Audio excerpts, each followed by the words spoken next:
Educación al Día, espacio alternativo y pluralista del equipo sindical de educadores demócratas de Antioquia. Dirección General, Omar Arango Jiménez. Escúchelo de lunes a viernes a partir de las 7:30 de la noche en los 1020 de emisora Claridad de Todelar. Somos comunicación, lucha y servicio. Hola, ¿qué tal, amables oyentes de Educación al Día? Muy buenas noches. Les recordamos que este es el espacio radial del equipo sindical de educadores demócratas del departamento de Antioquia. Mi nombre es Karina Arango Carbonó y a esta hora les doy la bienvenida a este espacio radial para la educación y temas de actualidad. A esta hora saludamos a quienes nos sintonizan a través de www.educacionaldia.com.co, también a través de nuestro canal de YouTube Educación al Día. Les recordamos que estamos en cadena con Radio Farallones y la cadena HSCH. Bienvenidos. Iniciamos nuestro programa Educación al Día la noche de hoy y durante las protestas más recientes se ha venido también luchando en contra de la reforma a la salud. Ya Colombia logró que la reforma tributaria fuera tumbada, pero ahora continuamos con la nefasta reforma a la salud. Para hablar de este tema vamos a escuchar a continuación a la doctora Carolina Corcho. Ella es vicepresidenta de la Federación Médica Colombiana, quien nos brinda un contexto frente a este tema. Escuchemos. El trámite de una ley estatutaria es primero el Congreso de la República. Esto fue aprobado por el Congreso, a pesar de que se presentó por Senado y por Cámara. El ministro Gaviria metió otro proyecto de ley envenenado para intentar golpear la tutela. Lo que más le ha dolido... Cambiaba lo que decía, le mantenía el nombre de ley estatutaria, pero cambiaba. Cambiaba para golpear la tutela que les ha dolido y para golpear otro asunto, y es cómo le amarramos las manos a los médicos para que no receten, cómo los presionamos y los coaccionamos para que no le manden a los ciudadanos lo que le tienen que mandar. Esas son las dos grandes preocupaciones. Y eso todo lo estaban introduciendo por Cámara, por Senado iba la nuestra, por Cámara, luego eso se concilió y esa ley salió envenenada. Pero como es una ley estatutaria, es del orden de la Constitución, eso va a control de constitucionalidad de la Corte Constitucional. Ahí es donde la Corte Constitucional la declara constitucional, pero modifica, porque el Congreso de la República no puede legislar en contra de la Constitución política, de los derechos humanos y de los compromisos del Estado colombiano en materia de derechos humanos. Si mañana el Congreso enloquece y como mayoría decide que vamos a permitir que la fuerza pública dispare, eso lo tumba la Corte. Porque, es decir, estos son estados constitucionales y democráticos. La humanidad no puede retroceder por una locura de unas mayorías. De eso se trata el Estado de Derecho. La Corte quitó todos esos micos y dejó el derecho fundamental conforme a las tutelas y a lo que ha luchado el pueblo colombiano durante muchos años. Y ahí el presidente Santos se niega a sancionar la ley. Y ahí es cuando el ministro Alejandro Gaviria dice, la Corte se equivocó, la Corte quiere que todos comamos langosta, intenta desafiar a los magistrados de la Corte. Luego, por una acción de movilización de la sociedad civil, se obliga al presidente Santos a sancionar la ley, al presidente del Congreso, y se logra el derecho fundamental a la salud en Colombia. Lo que siguió después ya es lo que ya tenemos, la negación, engavetamiento de ese derecho fundamental y sigamos en el negocio, sigamos haciendo negocios y negando servicios. Entonces, ¿qué pasó ahora? ¿Qué es lo que discutimos ahora? Ellos todo esto lo habían hecho por decretos, resoluciones y todo esto. Llega Cambio Radical y dice queremos hacer una reforma a la salud en cabeza del doctor Vargas Lleras. El gobierno no estaba interesado, el gobierno de Duque, porque el gobierno de Duque decía, ¿para qué vamos a ir al Congreso si esto ya lo podemos sacar por resolución? Eso fue lo que nos enseñó el doctor Alejandro Gaviria. ¿Cómo no pasar por el Congreso ni por la Corte y seguir haciendo, digamos, temas en contra de la ciudadanía? Y finalmente hay un acuerdo entre el gobierno y Cambio Radical y el ministro de Salud, Fernando Ruiz. Fernando Ruiz es cuota de Cambio Radical. Fernando Ruiz viene de dirigir el Centro Oncológico de Luis Carlos Sarmiento Angulo, porque el sector financiero, los banqueros, se dividieron el negocio en dos partes. Las EPS a cargo, digamos, del grupo empresarial antioqueño y estos bancos para recaudar esos recursos. Y el grupo Aval decidió ingresar al negocio de la prestación de servicios a través de la oncología, y allá estuvo el ministro actual ayudándoles a montar esto. El tema es que llega y el gobierno le dice, listo, vamos a presentar esa reforma, y la presentan con mensaje de urgencia. Cuando ellos la presentan, el título es reglamentación de la ley estatutaria. Pero ¿qué sigue de ahí en adelante? Todo lo que hoy estamos criticando. Voy a hablar solamente de 3 puntos. Primer punto. El primer punto es que hay varios artículos en ese proyecto de ley que niegan servicios de salud en Colombia. Son artificios que buscan que se reduzca ese paquete por ley de la República de tratamientos que le deben prestar a los colombianos, ¿cierto? Y por esa vía se va a aumentar por cientos de miles la negación de servicios de Colombia, porque el Congreso de la República va a facultar al gobierno nacional para hacer esas restricciones a discrecionalidad. Eso es un retroceso frente a los logros de la Corte. Claro, la gente va a poner tutelas, pero mientras ponemos las tutelas, pues ahí pueden pasar muchas cosas con la vida de las personas. El segundo elemento es acabar con los hospitales públicos. Entonces, generan todos unos mecanismos para que haya asfixia económica a los hospitales públicos, fusiones, liquidaciones. La columna vertebral de cualquier sistema de salud en el mundo son los hospitales públicos. En el mundo, en Inglaterra, en Canadá, son los principales, además porque en Colombia el hospital público es el que llega a las comunidades más pobres.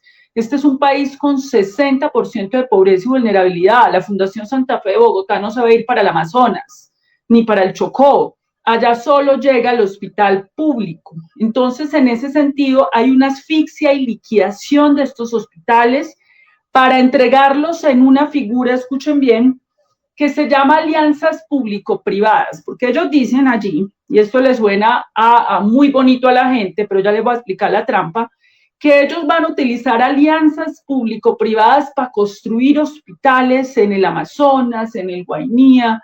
Entonces, que estos son los mecanismos. Les voy a explicar qué ha pasado con las alianzas público-privadas en el mundo.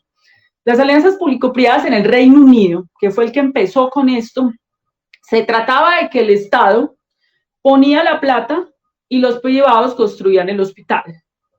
¿Qué descubrieron en el Reino Unido? Eso está publicado, yo les puedo mandar la publicación, que cuando construían esos hospitales con esas alianzas público-privadas tenían que pagar 3 veces más, salía más costoso, porque toda esa plata lo utilizaban para especulación financiera. Y pase plata, el Estado entregue plata, muchos de esos hospitales quedaban en hospitales blancos. Finalmente eso se volvió, fue un negocio de especulación financiera, no una construcción de hospitales. Eso lo dijimos en el Congreso. Esto es para negocios, para que el Estado empiece a entregar plata a negocios de constructoras, vaya usted a saber si entreguen el hospital o no. Lo que demostraron, en el Reino Unido se acabaron las alianzas público-privadas para infraestructura hospitalaria. No existen, eso lo abolieron porque eso fue un fracaso, eso fue un saqueo de recursos de la salud. Aquí lo volvieron a introducir. Entonces, por una vía hay una reglamentación para liquidar estos hospitales y la otra abrir negocios que ya se han demostrado no construyen hospitales y sí hay mucha gente sacando jugo de ahí. ¿Quiénes son los que están interesados en eso? No sabemos. Lo otro que tenemos allí es que a través de una reforma de la salud hacen una reforma educativa para modificar los currículos médicos. Esto es gravísimo. Ustedes se imaginan el Estado definiendo cuál es el currículo de formación de un cientista social o cómo se debe formar un cineasta. Eso viola el principio de la autonomía universitaria, de la libertad de cátedra. Es un régimen, imagínense un régimen como el nazista, definiendo el currículo médico. El régimen nazi en Alemania para poder jugar con la vida humana. Eso es inaceptable, esto lo quieren meter acá, en contra de las universidades del país, para ellos dictaminarle currículos y volver algunas carreras médicas como la medicina familiar, cursillos de mercado. Ellos necesitan médicos de mercado para ellos poder precarizar, tener mayor oferta, precarizar y no hacer contratación digna. Eso es lo que hay detrás de eso. Pero hay otro capítulo que metieron, porque debo decir, esta gente cambia esto, ellos tienen como 65 micos, y esos 65 micos los meten y los sacan. Por eso en redes ustedes ven una serie de pedagogías y después dicen, no, pero este artículo ya lo sacaron. Eso ya no es, claro, porque es que esa es la trampa. Ellos mantienen, semanalmente cambian, ¿no? Que metimos un artículo y los que ya habían sacado vuelven y los meten para confundir. Eso lo han hecho todo el tiempo. Pero en esencia es mantener estos negocios. Esa es la esencia, esa sí la mantienen. Entonces, el otro capítulo que metieron a última hora y se sacaron del sombrero es todos estos decretos. Cuando estamos en una emergencia, el gobierno tiene facultades excepcionales para tomar decisiones sobre la salud, sin controles de las cortes, sin control del Congreso, porque está en una emergencia. Entonces puede coger plata aquí para negociar con transnacionales farmacéuticas, comprar vacunas, saca plata de allá, sin que los controlen mucho, porque es una emergencia. Y además se abroga la libertad de restringir las libertades individuales. Vamos a hacer cuarentenas, vamos a encerrar a la gente. Pues en este capítulo, eso que es excepcional, que los gobiernos hacen de manera excepcional, porque esto es una democracia, el Congreso da facultades para que el gobierno haga eso de manera permanente, sin control de la Corte, ni de los jueces, ni del Congreso. Es decir, el gobierno puede hacer uso de la plata de la salud para hacer negocios en cualquier momento, diciendo que va a comprar medicamentos o va a hacer negocios con transnacionales farmacéuticas, puede tomar decisiones policíacas sobre restricciones de libertades individuales, generar sanciones, comparendos, todo eso lo meten ahí, sin control y contrapesos, porque una democracia hay contrapesos. No puede haber tanto poder porque si no es una dictadura. Cuando ya hay un poder excesivo del Ejecutivo, es una dictadura. Eso también lo meten ahí. Y lo que nos preocupa es la falta de controles, que el Congreso ya dé esos superpoderes al presidente de la República para tomar casi que cualquier decisión que considere con su gabinete en este país. Ese, digamos, son algunos de los elementos, además de otros artificios que incluyen para lograr lo que ellos siempre han querido lograr. ¿Qué es lo que siempre han querido lograr? Que el Estado colombiano reconozca que esos recursos de los colombianos no son públicos, son privados. Que en el momento en que les entra a sus bolsillos, ellos ya pueden asumir que son de ellos para que no los investiguen los organismos de control, para que no los investiguen como Salucola contra... Eso es lo que ellos han soñado. Lo que pasa es que la Corte se les ha parado firme. Pero aún así, si usted ve los fallos de Salucop, donde se robaron 1.5 billones de pesos de los colombianos, lo que ellos están diciendo en Salucop es que ellos no sabían que esos recursos no eran públicos, que eso era privado. Si usted escucha a un director de una EPS y dice, es que yo soy una entidad privada, ¿a mí por qué me va a investigar la Contraloría? O yo veré qué hago con mi plata. Eso es lo que ellos siempre han querido. Ese es el sueño ya que quieren cristalizar. Entonces, a lo largo de todos estos micos que ellos meten y sacan, han metido un montón de artificios para intentar burlar de alguna manera la jurisprudencia, la Corte y la ley estatutaria para eludir los controles sobre estos recursos y ellos poder seguir a sus anchas haciendo lo que ya han hecho en este país, pero de manera ilegal e inconstitucional. Esa es la reforma que tienen en el Congreso de la República. Por su parte, la doctora Carolina Corcho también asegura que desde la Federación Médica Colombiana y demás gremios de la salud vienen trabajando en un proyecto que beneficia, por supuesto, a los colombianos en términos de salud. Escuchemos. Bueno, básicamente nosotros hemos ya adelantado en los últimos 3 años una propuesta alternativa para el país, porque la protesta es muy importante y lo que los jóvenes, los ciudadanos y los trabajadores están haciendo en las calles es admirable en contra de la represión de un desgobierno que no es capaz de responder con políticas públicas, pero sí con bala, y una defensoría del pueblo que no responde y un ministerio público ausente frente a una militarización del país, atacando un enemigo que no es su enemigo. El enemigo de los ejércitos son construidos para combatir guerras de los enemigos externos, no para combatir el enemigo. El enemigo nunca es interno y el enemigo no es el ciudadano. Dicho sea de paso eso. En ese sentido, nosotros llevamos varios años ya trabajando en un articulado que tenemos ya prácticamente listo de lo que debería ser una propuesta alternativa de reforma a la salud, revisando los mejores sistemas de salud en el mundo. En Colombia le han metido en la cabeza a la gente que sin EPS ningún sistema funciona. Es que todos los sistemas del mundo funcionan sin EPS. Hasta el sistema chileno, pues. Colombia se inspiró en el sistema de seguridad chileno, pero no fue en el sistema de salud, sino en el pensional, porque el sistema de salud chileno tiene las ISAPRES, que es el equivalente a las EPS acá, pero ahí pararon, eso es minoritario. Los sistemas de salud en el mundo, los mejores, el inglés, el canadiense, son sistemas públicos, de administración pública, con controles anticorrupción supremamente estrictos que están diseñados, con prestación de servicios pública y privada. Nosotros no estamos diciendo que vamos a cerrar la Fundación Santa Fe de Bogotá, ni más faltaba, o el Palotón Uribe. Esas instituciones deben seguir existiendo, además porque prestan una gran labor, pero aquí no se necesitan todos esos intermediarios. El sistema tiene que tener una administración descentralizada, cercana al territorio, que vuelva a lo preventivo. Nos gastamos demasiada plata en el alto costo porque no prevenimos la enfermedad, porque a las EPS no les interesa prevenir la enfermedad.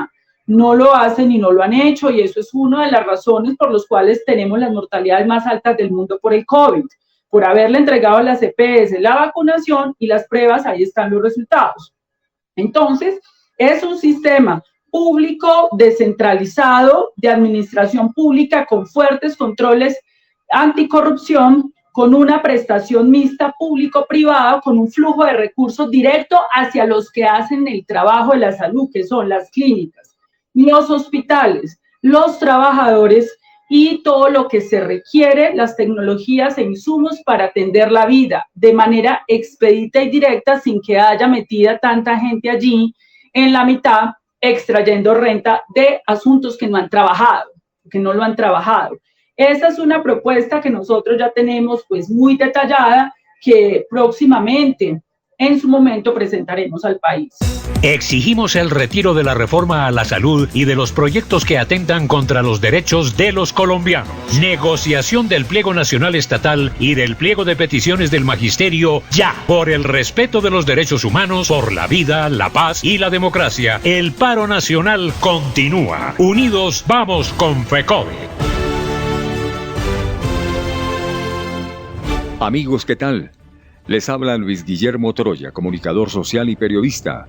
Los invito a escuchar todos los días a partir de las 6 de la mañana el informativo Troya Noticias Edición Central por la emisora virtual www.educacionaldia.com.co que dirige Omar Arango Jiménez.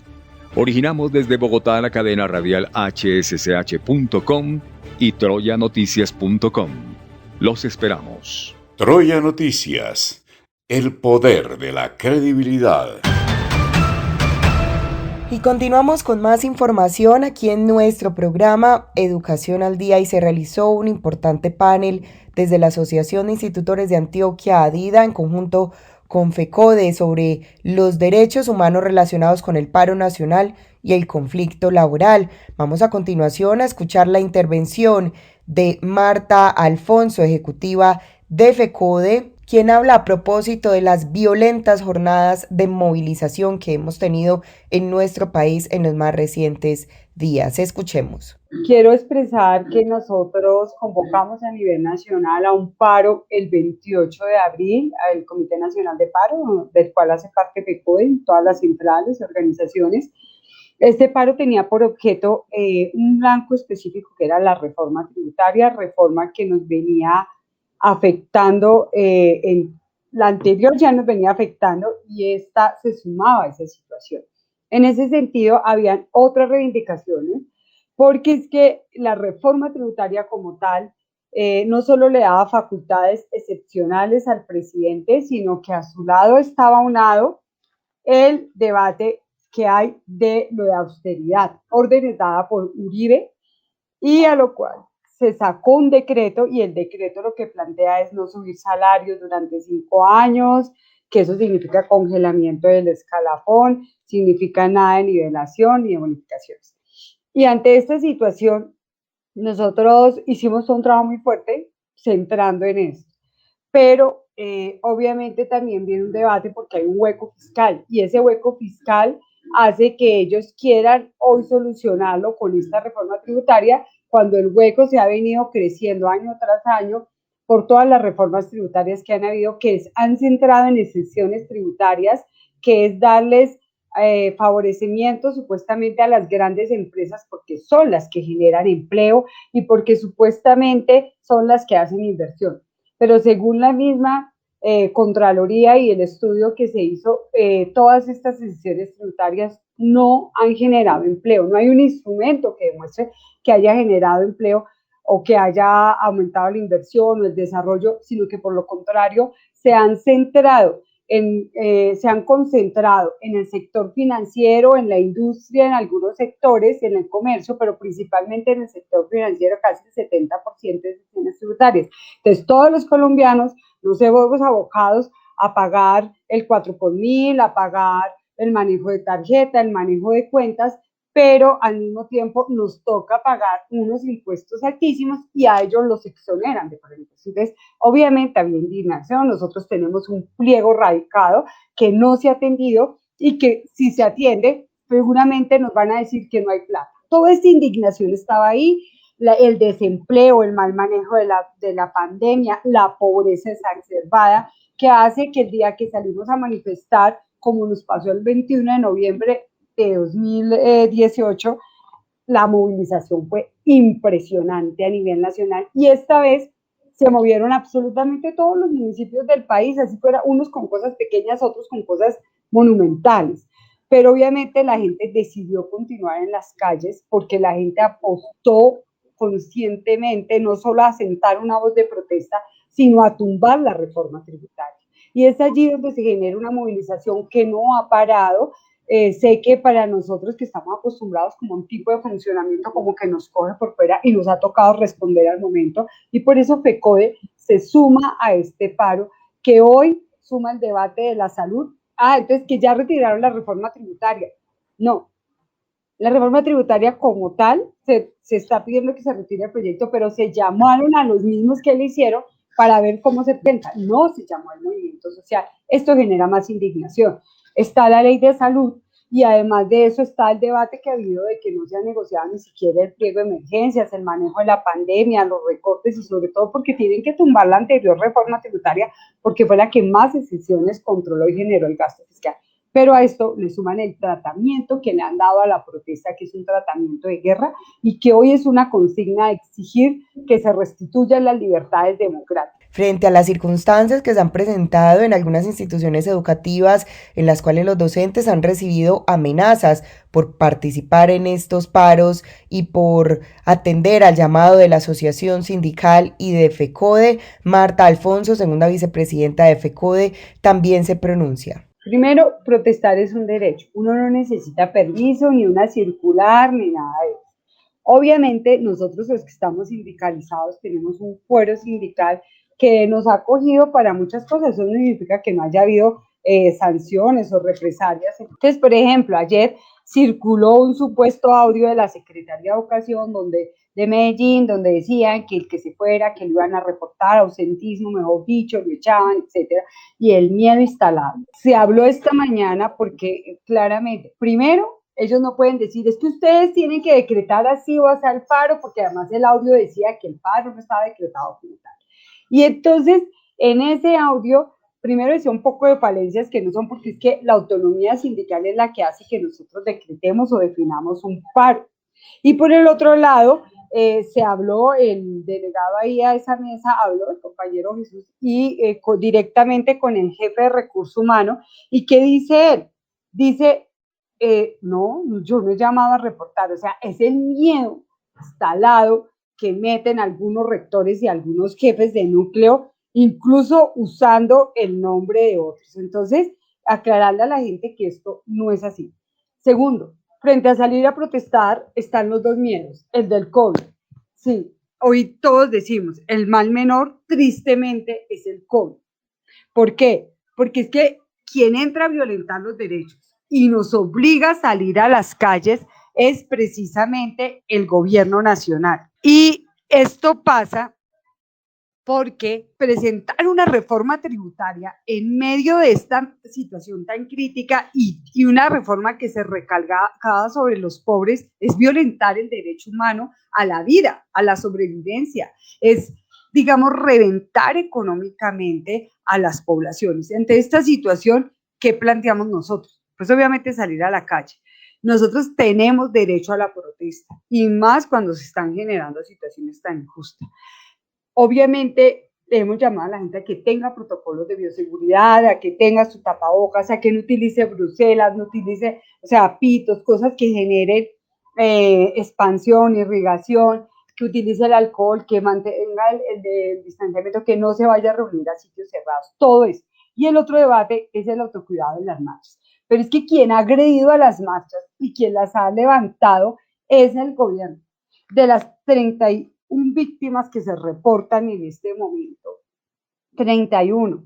Yo quiero que hagan ustedes conciencia de que usted está en un salón de clase, en 11, con 31 niños, niñas, bueno, jóvenes ya, y que entren y se los maten delante de usted, que queden todos sus cuerpos ahí. Ese es el volumen de lo que han matado, como si a mí, directora de un grupo, me mataran a todos mis estudiantes. O sea, esto es muy doloroso, porque ninguno, y son mentiras y falsos los montajes que está haciendo el Centro Democrático, están cruzando unos videos de otros hechos, incluso sacaron uno ahí en el Parque La Veracruz de unos atracos para decir que esos eran los que estaban, y cruzan imágenes y dicen, mira, esto es en el Siloé, y por allá sacan un video que no tiene nada que ver con las movilizaciones de ayer. Toda la gente estaba marchando y les dispararon desde un helicóptero y la gente corría. Entonces, aquí obviamente hay temor, pero esto es una política precisamente instalándose el miedo. Y algo que hicieron en Antioquia fue instalar el miedo para poder gobernar y controlar. Entonces, la famosa teoría molecular que habla el expresidiario Uribe, ¿de qué trata? Trata de que cuando hay un movimiento, o sea, disipado, regado por todo lado, pierden el control militar. Entonces, ¿qué dice la contrainsurgencia? Que hay que concentrar un blanco y reventarlo, el punto más fuerte. Entonces, quisieron concentrar y mandar a Zapateiro, que incluso el defensor del pueblo no ha estado como le corresponde con el pueblo, sino con él y con el ejército, concentran toda la fuerza y hacen masacres para castigar la protesta popular. Pero la dignidad del pueblo vallecaucano ha sido impresionante. Exigimos el retiro de la reforma a la salud y de los proyectos que atentan contra los derechos de los colombianos. Negociación del pliego nacional estatal y del pliego de peticiones del magisterio ya. Por el respeto de los derechos humanos, por la vida, la paz y la democracia, el paro nacional continúa. Unidos vamos con FECODE. Amigos, ¿qué tal? Les habla Luis Guillermo Troya, comunicador social y periodista. Los invito a escuchar todos los días a partir de las 6 de la mañana el informativo Troya Noticias Edición Central por la emisora virtual www.educacionaldia.com.co que dirige Omar Arango Jiménez. Originamos desde Bogotá la cadena radial hsch.com y troyanoticias.com. Los esperamos. Troya Noticias. El poder de la credibilidad. Estamos de vuelta aquí en nuestro programa Educación al Día, escuchando algunas importantes intervenciones durante este importante debate de la Asociación de Institutores de Antioquia, ADIDA, sobre los derechos humanos y el conflicto laboral en este paro nacional. Vamos a escuchar a continuación la intervención del ejecutivo de FECODE, Carlos Rivas. Pues yo lo que creo es que aquí lo que tenemos es un mandato popular. Aquí hay un mandato de la gente en la calle. Aquí hay una clara condición del ciudadano exigiendo lo que el gobierno y el Estado nunca le había entregado, lo que está en la Constitución Nacional, satisfacer los derechos y las necesidades de los ciudadanos. Entonces el ciudadano hizo marchas, hizo convocatorias, escribió documentos, se hizo representar, y nunca el Estado le quiso atender sus solicitudes. Y entonces en la pandemia esto fue creciendo y fue creciendo como una bomba y no tenía por dónde reventar. Bueno, pues llegó el 28 y el 28 efectivamente, convocado por el Comité Nacional de Paro, que hoy ya se quedó corto en la dirección de un conflicto de carácter social y popular. Este ya no es un conflicto del movimiento sindical y de algunas organizaciones sociales, sino que creció y todos los días crece más. Yo quiero contarle que en este momento iba llegando a Bogotá y me tocó regresarme para Ibagué. Cerrado desde desde Chinauta, cerraron desde Chinauta. Y ni para allá ni para acá, y la gente dice, esto va a durar 3 días. O sea, no hay una respuesta del Estado a las necesidades de la gente que tiene hambre, la gente que no tiene oportunidades. 5 millones de colombianos que perdieron el empleo. Y cuando 5 millones de colombianos pierden el empleo, hombre, pues es apenas lógico de que eso va a repercutir como en 25 millones de colombianos, con las familias que ellos tienen. Pero también tiene una gran consecuencia, y es que esto afecta no solo la economía familiar, sino la economía de carácter social. Por eso es que la gente ha salido a la calle, por eso es que la gente está desesperada y no encontramos una respuesta positiva. La movilización obligó al gobierno nacional a que le pidiera al Congreso de la República que retirara el proyecto de ley, porque entre otras cosas no lo presentó el presidente de la República, lo presentó a iniciativa del señor ministro de Hacienda, y el ministro de Hacienda no presentó renuncia, al ministro de Hacienda lo hicieron renunciar, ¿no es cierto? Las fuerzas populares y la calle. Hay que escuchar la calle. Eso mismo hay que hacer con la ministra de Educación. Hay que pedir la renuncia de la ministra de Educación, que no ha hecho sino burlarse de los maestros, de los padres de familia y de los estudiantes con el tema de la alternancia y con el pliego de peticiones. Pero yo quiero decir una cosa, hay que valorar mucho la capacidad de movilización de los estudiantes, de los jóvenes, que tomaron una decisión. En Colombia los jóvenes tienen pocas oportunidades. Una, de meterse al narcotráfico. 2, la posibilidad de suicidarse. O 3, irse del país. No hay otra alternativa. Así de desesperanzadora es la situación en el país. ¿Y qué hicieron los jóvenes? Los jóvenes están saliendo a la calle. Espontáneamente, 5, 6, 7 muchachos salen y se van uniendo y se van uniendo y se van uniendo a la marcha. A mí me preocupa personalmente, y creo que también institucionalmente, es que tenemos que mirar con quién va a discutir después el gobierno. El movimiento social y el movimiento sindical está organizado, y de pronto el movimiento estudiantil, pero con el resto de la sociedad, ¿con quién? No puede ser una hidra de varios brazos, sino que necesariamente hay que sentarse a discutir. ¿A discutir sobre qué? Sobre la reforma tributaria. Es que miren, el caso concreto de la reforma tributaria para los maestros, y como se ha venido señalando, era que la clase media se va a volver pobre y los pobres miserables. O sea, iba a haber una degradación desde el punto de vista económico de la sociedad, porque es que si aumentaban los impuestos y los gravámenes, lo que pasaba era que también allí iba a haber un choque contra la canasta familiar, y cuando había un choque contra la canasta familiar, pues lo que había que reducir era la compra de los elementos necesarios. Nos acaba de decir el Dani, que hay unos colombianos, más del 50% de los colombianos que no se comen sino un alimento al día, el 30% que se come 2 y el otro 20% que come el 30%, pues la gente, yo diría, fascista, de corte fascista, que se siente a conversar. No hay otra salida. No que ocurra lo que ocurrió, que un joven le pegó un puntapié a un policía y el policía le disparó en la cabeza, y al otro día el señor Álvaro Uribe Vélez inmediatamente hizo un trino como el que hizo hoy, como hizo en el día de hoy, donde dice, ¿no es cierto?, que la respuesta tiene que ser una respuesta de las Fuerzas Armadas con las armas para poder defender el Estado, ese estado de sección que él ha querido. Él quiere un estado de sección para montarse como presidente de la República. Él, que fue uno de los que animó a través de la seguridad democrática el vandalismo, el asesinato de los dirigentes sindicales y de los dirigentes sociales. ¿Y qué papel juegan los maestros acá? Pues un papel de dirección. Los maestros somos queridos por la comunidad educativa. Los maestros en el 2020 nos ganamos a la comunidad porque asumimos la responsabilidad de la educación.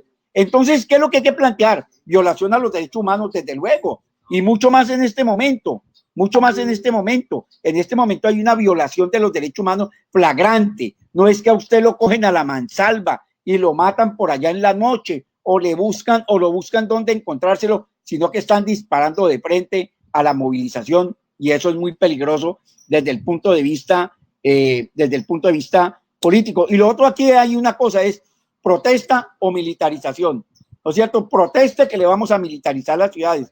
Este no es un estado de guerra, este es un estado de derecho, este es un estado fundamentalmente un estado un estado social de derecho, y como estado social de derecho tenemos que avanzar en la defensa de la democracia, en la defensa de la vida, en la defensa de la paz. Amables oyentes, hemos llegado al final de nuestro programa Educación al Día.